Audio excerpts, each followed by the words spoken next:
Hi சொந்தங்களே, எப்படி இருக்கீங்க? ஸோ இன்னைக்கு February 29, 2025 federal reserve Jerome Powell இருக்கார் இல்லையா, அவர் வந்து இன்ட்ரெஸ்ட் ரேட் வந்து கட் பண்ணியிருக்கார். இது வந்து ஒரு ஒரு ஒரு ஃபேசினேட்டிங்கான டைம் பீரியடில் இந்த ஒரு இன்ட்ரெஸ்ட் ரேட் கட் வந்து வந்திருக்கு. இதனால் எக்கனாமிக் என்ன இம்பாக்ட் இருக்க போகுது, இது எப்படி வந்து ஜாப் மார்க்கெட் அஃபெக்ட் பண்ண போகுது அப்படின்னு ஃபுல்லாக இந்த வீடியோவில் பார்க்கலாம் வாங்க. இதில் நம்பர் 1 விஷயம் என்ன அப்படின்னு பார்த்தீங்கன்னா, ஃபெடரல் ரிசர்வ் வந்து இன்னைக்கு 25 பேசிஸ் பாயிண்ட் இன்ட்ரெஸ்ட் ரேட் வந்து கட் பண்ணியிருக்காங்க. இது வந்து ஒரு ஸ்ட்ராட்டஜிக்கான மூவ் அப்படின்னு இங்கே இருக்க மக்களால் பேசப்படுது. என்னன்னு பார்த்தீங்கன்னா, 3 வருஷத்தில் பாஸ்ட் 3 இயர்ஸில் இந்த ரேட் கட் பண்ணுறது மூலிமா அவங்க என்ன பண்ணியிருக்காங்கன்னா, இன்ட்ரெஸ்ட் ரேட்டை வந்து லோவஸ்ட் பாயிண்ட்டுக்கு கொண்டு வந்திருக்காங்க இந்த பாஸ்ட் 3 இயர் ஹிஸ்ட்ரியில். இதில் சிக்னிஃபிகண்டான விஷயம் என்ன அப்படின்னு பார்த்தீங்கன்னா, இது வந்து கவர்மெண்ட் ஷட் டவுன் இப்போ போயிட்டு இருக்கு. இந்த கவர்மெண்ட் ஷட் டவுன் போயிட்டு இருக்கும்போது ஒரு இன்ட்ரெஸ்ட் ரேட் கட் அப்படிங்கிறது இதுக்கு முன்னாடி வந்து நாங்கள் கேள்விப்படாத ஒரு விஷயமா இருக்கு அப்படின்னு இந்த கரியர் ப்ரொபோசல்ஸ்லாம் இங்க வந்து பேசிட்டு இருக்காங்க. ஏன்னா ஒரு ஃபெட் வந்து ஒரு ரேட் கட் பண்ணணும் அப்படின்னா அவங்க நிறைய விஷயங்கள் பார்ப்பாங்க. இவங்க இந்த மாதிரி கன்க்ளூஷனுக்கு வர்றதுக்கு டேட்டாஸ் வந்து தேவைப்படும். அது மட்டும் இல்லாமல் அவங்க ஏரியாவில் இருக்க டேட்டா இல்லாம அவங்க மல்டிபிள் ஏஜென்சிஸ் கிட்ட இருந்து என்ன பண்ணுவாங்கன்னா டேட்டாவை கலெக்ட் பண்ணுவாங்க. இந்த மெட்ரிக்ஸ்லாம் எப்படி இருக்குன்னு பார்த்துட்டு அதுக்கப்புறமா வந்து ஒரு ஷேர்ட் கன்க்ளூஷனுக்கு வருவாங்க. இப்படி தான் வந்து ஒரு ரேட் கட் அப்படிங்கிறது நடக்கும். ஆனால் இந்த ரிப்போர்ட்ஸ் எல்லாமே கவர்மெண்ட் ஷட் டவுன் அப்போ அப் டு டேட்டா இருக்காது. ஏன்னா அந்த ஏஜென்சிஸ் வந்து ஒர்க் ஆகலை, கொஞ்ச நாளாகவே அவங்க ஒர்க் ஆகலை, அதனால் அது அப் டு டேட்டா இருக்காது. So up to date data இல்லாமல் இப்போ இன்ட்ரெஸ்ட் ரேட் கட் பண்ணுறது எந்த அளவுக்கு வந்து கரெக்டாக அவங்க பண்ணியிருப்பாங்க அப்படின்னு நிறைய மீடியா பர்சன்ஸும் இங்கே வந்து கேள்வி எழுப்புறாங்க, இங்கே கிரிட்டிக்ஸ்லாம் பேசிகிட்டு இருக்காங்க.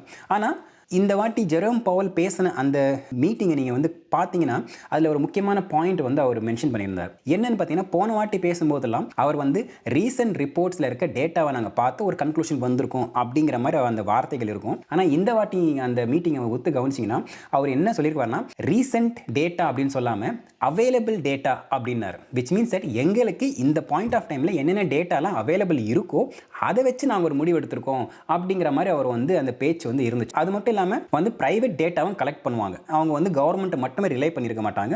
ஸோ இந்த வாட்டி இந்த எந்தெந்த ரிப்போர்ட்ஸ் தான் தேவைப்படுதோ அதை வந்து கவர்மெண்ட் செக்டார்லேருந்து கொண்டு வராமல் அவங்க பிரைவேட் செக்டாரில் இதெல்லாம் ட்ராக் பண்ணுவாங்க. அந்த மாதிரி கிரெடிபிள் ட்ரஸ்டட் சோர்ஸ்லேருந்து அந்த ரிப்போர்ட்ஸ்லாம் பார்த்துட்டு அதெல்லாம் வச்சு அவங்க வந்து இந்த ட்ரெஜெக்டரி இப்படி தான் இருக்கும் அப்படின்னு சொல்லிட்டு ஒரு கால்குலேட்டட் டிரைவ் பண்ணி அவங்க ஒரு முடிவு எடுத்திருக்காங்க அப்படின்னு அந்த வட்டாரங்கள் வந்து பேசப்படுது. இதில் மற்றது எல்லாத்தையும் விட்டுட்டு ஸ்ட்ரெயிட் டு த கோர் இம்பார்ட்டண்டான விஷயம் என்ன அப்படின்னு பார்த்தீங்கன்னா, அவர் டெலிவர் பண்ணும்போது 2 விஷயம் அவர் சொன்னார். என்ன சொன்னார்னா, மொதல் விஷயம் வந்து இப்போ எடுக்கிற எந்த முடிவும் உங்களுக்கு எந்த வழியில் போனாலும் அதில் வந்து ஒரு பெரிய சிக்னிஃபிகண்ட் ரிஸ்க் இருக்குது அப்படிங்கிறத அவரே வந்து கிளியராக வந்து அக்னாலேஜ் பண்ணார். எந்த ரிஸ்க் எடுத்தால் கொஞ்சம் கம்மியான டேமேஜ் இருக்கும் அப்படிங்கிற மாதிரி தான் அவரோட பேச்சு வந்து இருந்துச்சு. ரெண்டாவது அவர் inflation data and unemployment data இது ரெண்டுத்தையும் வச்சு தான் அவர் வந்து மெயினாக வந்து பேசினார். இதில் ஃபார் எக்ஸாம்பிள் இப்போது இன்ஃப்ளேஷன் வந்து அதிகமாக இருக்குது அப்படிங்கிறது அவரே வந்து அக்னாலேஜ் பண்ணார். லைட்டாக இன்க்ரீஸ் ஆக ஆரம்பிக்குது அப்படின்னும் அவர் அக்னாலேஜ் பண்ணார். ஆனால் கூடவே என்ன சொல்கிறாங்கன்னா, அப்போ இன்ஃப்ளேஷன் அதிகமாகும் போது என்ன பண்ணுவாங்கன்னா, ஜென்ரலாக என்ன பண்ணுவாங்கன்னா இன்ட்ரெஸ்ட் ரேட் வந்து குறைக்க மாட்டாங்க, ஒன்று மெயின்டைன் பண்ணுவாங்க, இல்லை வந்து அதிகப்படுத்துவாங்க. ஆனால் இப்போ குறைச்சிருக்காங்க ஏன் அப்படின்னு ஒரு கேள்வி வரும்போது அங்கே தான் அவர் வந்து ரெண்டாவது பதில் சொல்கிறார்.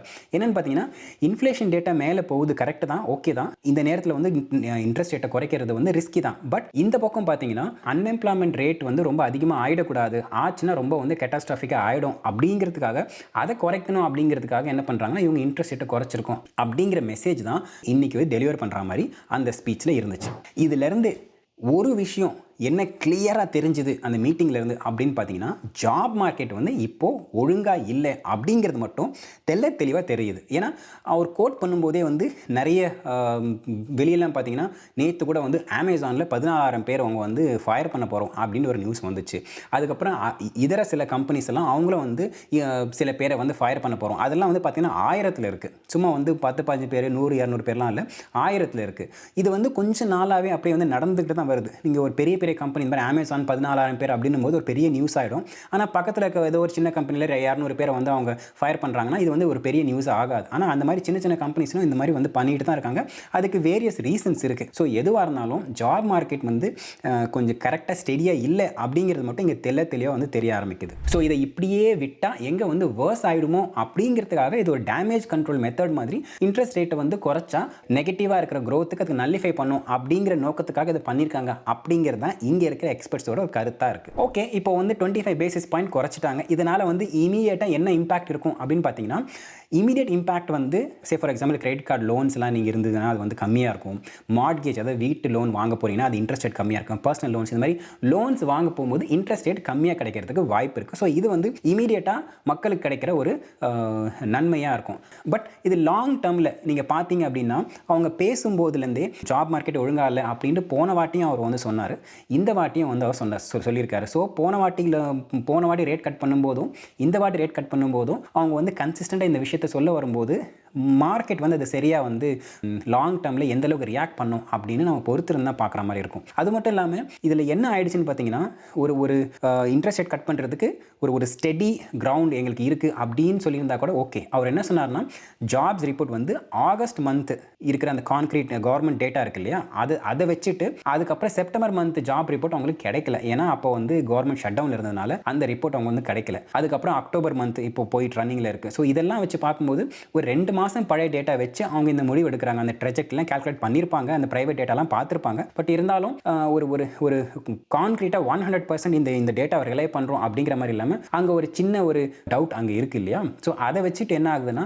எல்லாருக்கும் இது வந்து இன்னும் ஒருவேளை ரொம்ப வேர்ஸாக இருந்திருக்குமோ, ஒருவேளை கவர்மெண்ட் வந்து ஒழுங்காக இயங்கிட்டு இருந்தால் ரொம்ப வேர்ஸாக இருந்திருக்குமோ அப்படிங்கிற ஒரு கேள்வியும் ஒரு பயமும் கூட சேர்ந்து வருது. இப்போது வரப்போகிற டிசம்பரில் திருப்பியும் ஏதாவது ரேட் கட் இருக்குமா அப்படிங்கிற அந்த கேள்விக்கும் அவர் வந்து கிளியராக பதில் சொல்லிட்டாரு. அது கம்ப்ளீட்டாக நாட் கேரண்டி. அந்த கமிட்டி மெம்பர்ஸ்குள்ளேயே அந்த ஃபெட் கமிட்டி மெம்பர்ஸ்குள்ளேயே ஒரு டிஃப்ரெண்ட் ஒப்பீனியன் இருக்குது, ஸ்ட்ராங்கான ஒப்பீனியன் இருக்குது. அதனால் அது வந்து இட்ஸ் ஃபார் ஃப்ரம் கேரண்டி அப்படிங்கிற அந்த கோர்ஸில் அவர் வந்து சொல்லியிருந்தார். ஸோ அந்த நியூஸுக்கு மக்கள் எப்படி ரியாக்ட் பண்ணாங்க அந்த லைவ் வீடியோட கமெண்ட் செக்ஷன்லேயே நீங்கள் போய் பார்த்தீங்கன்னா இன்ட்ரெஸ்டிங்கான கமெண்ட்டை பார்க்க முடிஞ்சுது. அதில் ஒரு கமெண்ட் எப்படி போட்டுருந்துச்சுன்னா, ஓகே இந்த ரேட் கட் பண்ணுறாங்க புரியுது, ஓகே தான் லோன்ஸ் எல்லாம் வந்து கம்மியாக இருக்கும் புரியுது, ஆனால் கம்பெனிக்கு வந்து இதனால் ஒரு பூஸ்ட் கிடைக்கும். அந்த பூஸ்ட்டை கம்பெனி வந்து எக்கனாமிக்கு ஹெல்ப் பண்ணுற மாதிரி அவங்க ஜாப்ஸை அதிகப்படுத்தி மக்களை வந்து ஹையர் பண்ணுவாங்களான்னு பார்த்தீங்கன்னா எனக்கு தெரிஞ்சு அதெல்லாம் பண்ண மாட்டாங்க அப்படிங்கிற மாதிரி ஒரு கமெண்ட் வந்து போட்டு அவங்க அதே கமெண்ட்டில் வந்து இது வந்து அந்த கம்பெனியோட ப்ராஃபிட் இன்க்ரீஸ் பண்ணிக்கிறதா இல்லை முக்கால்வாசி கம்பெனி வந்து யூஸ் பண்ணிப்பாங்களே தவிர இது எக்கனாமிக் க்ரோ பண்ணுறது அவங்க எந்த அளவுக்கு ஹெல்ப் பண்ணுவாங்கன்னு பார்க்கலாம் அப்படிங்கிற மாதிரி சர்க்காஸ்டிக்காக ஒரு கமெண்ட் போட்டிருந்தாங்க. இன்னொரு கமெண்ட் என்ன போட்டுருந்துச்சுன்னா, நிறைய கம்பெனிஸ் வந்து டேரிஃப்னால அடி வாங்கியிருக்காங்க, அந்த டேரிஃப்னால அடி வாங்குறதுனால அதில் வந்து கொஞ்சம் ப்ராஃபிட் லாஸ் ஆயிருக்கும், அந்த லாஸை கெயின் பண்ணுறதுக்கான இவங்க யூஸ் பண்ணிப்பாங்களே தவிர நீங்கள் சொல்கிற மாதிரி வந்து எக்கனாமி பூஸ்ட்லாம் பண்ணாது, இது ஒன்று வேர்ஸ் ஆகும் அப்படிங்கிற மாதிரி கமெண்ட்ஸ்லாம் அங்கே வந்து இருந்துச்சு. நிறைய சப்போர்ட்டிவாக கமெண்ட்ஸும் இருந்துச்சு. பட் இருந்தாலும் இந்த மாதிரி கமெண்ட்டையும் பார்க்க முடிஞ்சது. ஸோ இங்கே வந்து மிக்ஸ்டு ரியாக்ஷன் தான் இப்போதைக்கு இந்த ஒரு நியூஸ்னால இருக்குது. அண்டு கவர்மெண்ட் ஓப்பன் ஆனதுக்கப்புறம் இது வந்து அந்த டேட்டாலாம் வரும், ஜாப்ஸ் ரிப்போர்ட் வரும், அந்த மாதிரி மற்ற எல்லா ரிப்போர்ட்ஸ் வரும்போது அப்போ வந்து கிளியராக தெரிய வரும் அப்படிங்கிறது தான் இங்கே கெரியர் ப்ரொஃபஷன்ஸோட ஒரு ஐடியாவாக இருக்குது. ஸோ அவ்வளோதாங்க. இந்த இன்ட்ரெஸ்ட் ரேட் கட்னால உங்களுக்கு ஏதாவது வந்து இது பாசிட்டிவாக இருக்கும் நெகட்டிவாக இருக்கும் அப்படிங்கிற மாதிரி தோணுச்சுன்னா தாராளம் அதை வந்து கமெண்ட் செக்ஷனில் சொல்லுங்கள். ப்ரோ நீங்கள் இந்த ஒரு பாயிண்ட்டை மிஸ் பண்ணிட்டீங்க அப்படின்னு நினச்சிங்கன்னா அதையும் வந்து கமெண்ட் செக்ஷனில் சொல்லுங்கள், தெரிஞ்சுக்கலாம். ஸோ இதே மாதிரி இன்னொரு இன்ட்ரெஸ்டிங்கான வீடியோ உங்களை சந்திக்கிறேன். அது வரைக்கும் thank you, tata, take care, bye bye and சொந்தம் தொடர சப்ஸ்கிரைப்.